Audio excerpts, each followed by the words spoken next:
Hi, I'm Lucas from Green Guarded Future, and before I dive into today's video, I would like to acknowledge the traditional custodians of the land that I'm filming on today, the Worimi and Awabakal people. I would like to pay my respects to their elders past, present and emerging, and to this country itself. I would also like to acknowledge that sustainable practices have been used throughout millennia on this country from traditional custodians, and the environmental tips that I'm giving today are based within a Western society that has been forced onto this country. In today's video, we're going to be answering the question, where is my money being invested on my behalf? Do you know? Let's find out. So why have I made this video? So I made this video because one of the biggest things that I have done on my environmental journey is change where my money is going.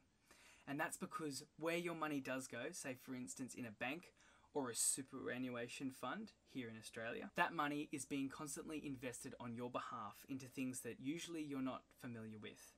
I know when I first got my first bank and my super, it was something that my parents signed me up to, and I think my first job signed me up to my first super. So I didn't really have a choice at the time, and I actually didn't know any of the impacts that this has and these investment options have on our planet. At the start of my journey to become more environmentally friendly, my dad introduced me to the book 2040. It is based off a documentary called 2040 by the award-winning Damien Gamillard director.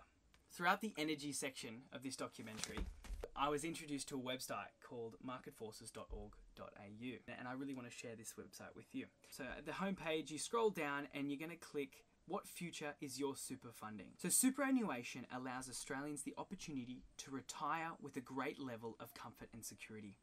But what if the super that we retire with has been funding the environmental destruction and runaway climate change we need to avoid?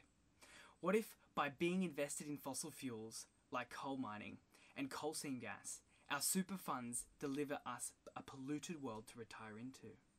This quote here, that last little line, super funds deliver us a polluted world to retire into. This is the thing why I wanted to be a part of a more environmentally friendly super fund and also bank. So that is why I've chosen to leave my previous super and bank, just so I can be with more environmentally friendly options. Click into this section where it says, see which super funds are invested in companies that are blocking climate action. And it's going to bring you to this page which has the comparison table, which this table basically compares different supers and their impact on our planet. So what we're going to do is scroll down here and just hit the explanation of table categories, which will drop you down to the bottom of that page. These are the different coal exclusion policy categories. Comprehensive means this super fund has a fund-wide policy to exclude investments in companies deriving any revenue from thermal or coking coal mining transport or coal power generation. So they don't invest in companies like Whitehaven Coal, New Hope, AGL, Origin Energy, BHP and South 32. And so it just progressively goes down, so some. So this might have some investments in those areas. Here we have all the different super funds, as you can see. Okay, so you can see here, so ACSRF Super, this is their My Super Balanced option. And so you can see here they don't have any exclusion in investment in coal, any exclusion in investing in oil and gas, and its shareholders don't prioritize climate-related resolutions. So you can click into here and click details to see a bit more, and you can also contact the fund. So you can contact the fund, and as a solo person you can say, hey, I don't quite agree with where you're investing your money, and they may not look at it, but then over time the more and more people who do that they potentially could get some eyes turning. So if we click on details, you can see here in a pie chart, it breaks down where their money is being invested in this balanced option. So you can see here there's 23% of the money is being funded in areas where there is work to do. So they're out perfect. There's 7% in the out of line, so it's investing in sort of negative things to the planet. And then here is a 2%, which is fine. So it's not supporting fossil fuels. And then here is 68% undisclosed. So there's 68% of their investment portfolio for this balanced option is undisclosed. So you don't know where they're investing this. We can see here with the same super, they have a socially responsible balanced option, and there's more comprehensive choices, and there is comprehensive exclusion policies against coal and gas. But still there's things to work on when you open up the chart here. So there's more that is fine. So there's 50% that's fine. There's 47% with work to do, and there's 4% that's borderline. And so you can see that there is a big difference. But with that super, they have an option to support the coal and oil and gas. I've chosen to go with the super that doesn't support that at all. Australian Ethical Super Australian Shares investment option. They're comprehensive in their exclusion policies against coal and gas, and they're 100% in their shareholders. They vote for climate-related resolutions in their sort of endeavours. So you can click into here and have a look at their details. You can see here, so there's still some percent that's borderline. There is nothing undisclosed. They are transparent with all of their portfolio. There's 46% work to do, and 50% of that is fine. Okay, so I'm actually with Future Super. So here's Future Super. Future Super Balanced Impact. And so this investment option within Future Super is comprehensive in their sort of exclusion policies against coal and gas and oil. And it's not applicable because they actually don't, they're all based in renewable energy. So if you click into details, it'll show you their little breakup. So Future Super discloses all of its shareholdings, so we know this option's Australian share investments do not include any companies actively undermining the climate goals of the Paris Agreement. And so 61% of their investment is fine, and there's 39% there is work to do. So they're still in areas that there is a bit of work to do, but there is no areas of borderline, there's no undisclosed areas, there's no out of line areas within this super. And I've actually chosen to go with one of their more sort of aggressive environmental options. So let's go over to the Future Super website. So this is the Future Super website, a super fund that's doing something about climate change.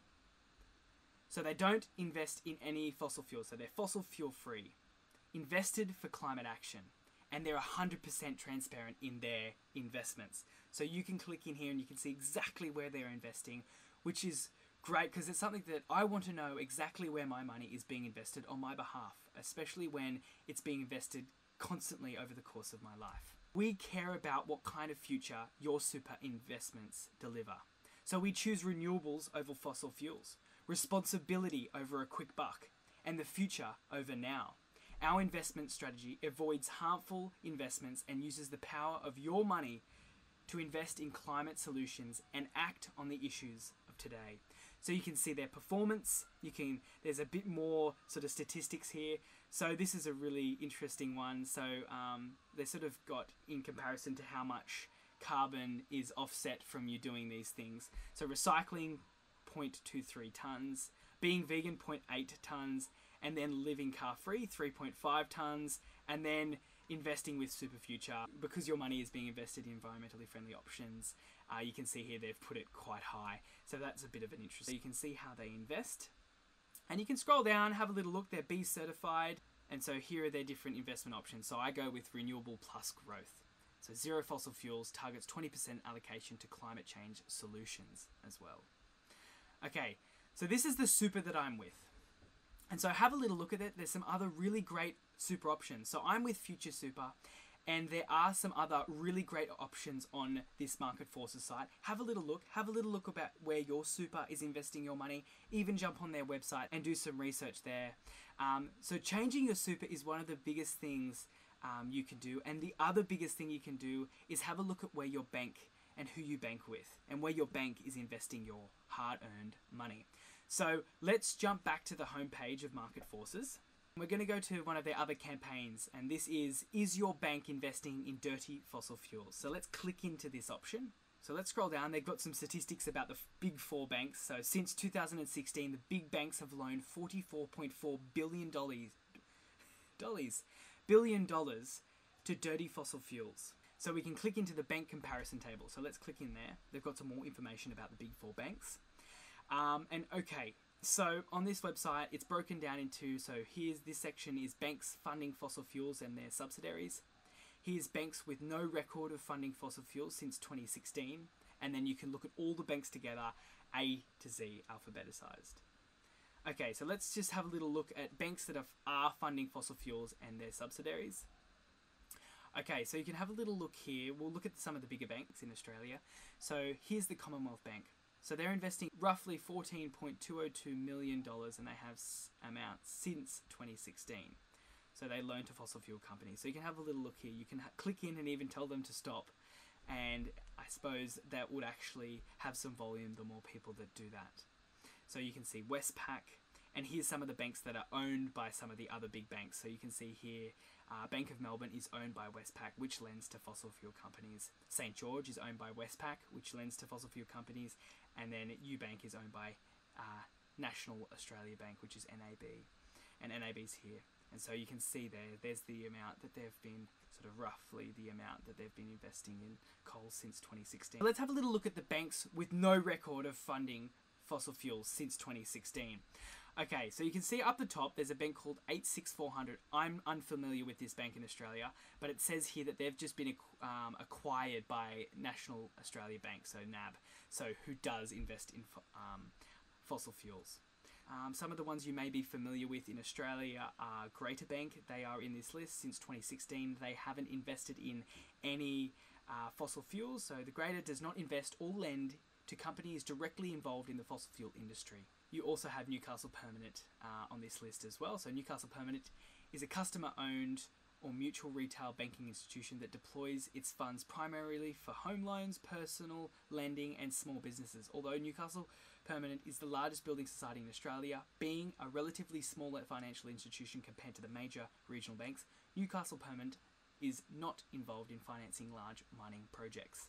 So the bank that I've chosen out of this list is called Bank Australia. I had a look at their website. I really align with what they're investing in, and they're super transparent where their money is being invested. And they've signed a thing that states that they can't be purchased by a larger bank, and they're a bank that's owned by the customers and people. So you can see here, Bank Australia has not made and will not make any loans to the fossil fuel industry, including coal and coal seam gas. Bank Australia is also conscious of the impact of its own operations and has been carbon neutral since 2011. That last little line really secured it for me. So since 2011, Bank Australia has been carbon neutral. We're the bank for people who believe in a fair and inclusive society. Together with our customers, we're creating a world where people and the planet thrive. And you can see how they are different. And you can scroll down into the things that they're sort of investing in. And you can have a little look here. They've got a really intuitive app that I've been using, and I really enjoy banking through that app. So you can see here, the collective power of clean money, $1 billion. We've invested more than $1 billion in projects and organisations that create positive impacts for people and the planet. A thing that I really like that Bank Australia does for any of its car loans, it offsets for the life of that loan the emissions of that car. These are two of the things that I've done on my journey to become environmentally friendly that have the biggest impact. So knowing where my money is being invested on my behalf for the whole of my working life is very important to me and is really important to our planet, because those funds are going to good things that can help us fight this ecological crisis that we are facing. When I realized that I didn't know exactly where it was being invested, this is what made me want to do this research, find this website, look through this website extensively, and then make an informed choice to choose the superannuation and bank that I think will do the best by my money and by my interests. So knowing that my money is going to be invested in environmentally supportive infrastructure and invested in companies that are going to try and help us fight this ecological crisis that our planet is facing. Let me know if this video has made you question where your money is being invested on your behalf. And also, if there's any other interesting things that you've come into contact with environmentally on your environmental journey, please post it and share it with others in the Green Guided Future Facebook page. In that group section, you can post any interesting articles or videos, and this can help others on their journey. So I really reiterate the importance, and I really urge you all to post any cool videos or photos of your gardens, because that could inspire others, any interesting articles, or share any videos, say on YouTube, that have really inspired you to go out and say create your own garden, or has given you any tips. Please share this with everybody so we together can expand and we can go further on our environmental journeys. Thank you so much for watching, and I'll see you in the next video.